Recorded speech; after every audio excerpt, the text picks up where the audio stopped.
Hello everyone, ఈరోజు మన కిచెన్లో సాంబార్ రెసిపీ చాలా ఫాస్ట్గా అయిపోతుంది.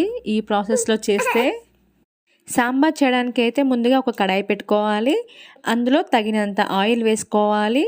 నేనైతే 2 పావుల ఆయిల్ వేసాను. ఆయిల్ హీట్ అయిన తర్వాత పోపు దినుసులు వేసుకోవాలి. తర్వాత ఎండుమిర్చి వేసుకోవాలి. కట్ చేసి పెట్టుకున్న పచ్చిమిర్చి, ఆనియన్ వేసుకోవాలి. అన్నిటినీ ఒకసారి కలుపుకోవాలి. కట్ చేసి పెట్టుకున్న ములక్కాడల్ని వేసుకోవాలి. తర్వాత కరివేపాకు వేసుకోవాలి. కట్ చేసుకున్న క్యారెట్ వేసుకోవాలి. తర్వాత సొరకాయ వేసుకోవాలి. అన్నిటినీ ఒకసారి కలుపుకోవాలి. కొంచెం గోలిన తర్వాత కట్ చేసి పెట్టుకున్న ఆలు వేసుకోవాలి. టమాటో వేసుకోవాలి. చేసి పెట్టుకున్న వంకాయ ముక్కల్ని వేసుకోవాలి.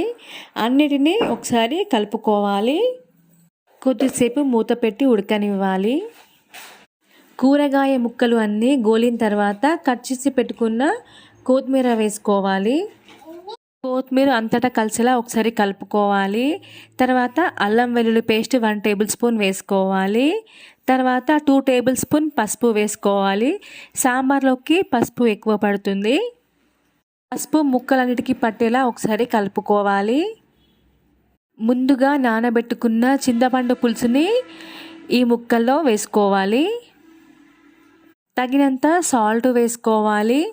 నేనైతే 2 టేబుల్ స్పూన్ సాల్ట్ వేసాను. సాల్ట్ వేసిన తర్వాత ఒకసారి మొత్తం కలుపుకోవాలి. ఇందులోనే కొంచెం మెంతి పొడి వేసుకోవాలి. ముందుగా ఉడకబెట్టుకున్న పప్పుని ఈ పొంగుతున్న సాంబార్లోకి వేసుకోవాలి. కారం పొడి కావాలి అంటే వేసుకోండి, లేదంటే లేదు. నేనైతే 1/2 టీ స్పూన్ వేసాను.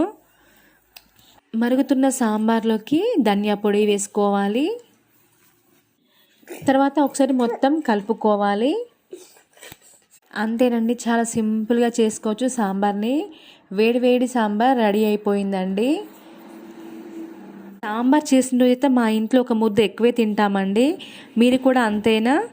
నా ఛానల్ని ఫస్ట్ టైం చూసినట్టయితే ప్లీజ్ సబ్స్క్రైబ్ చేయండి. నా ఛానల్ని సపోర్ట్ చేయండి. Thank you for watching. Bye bye.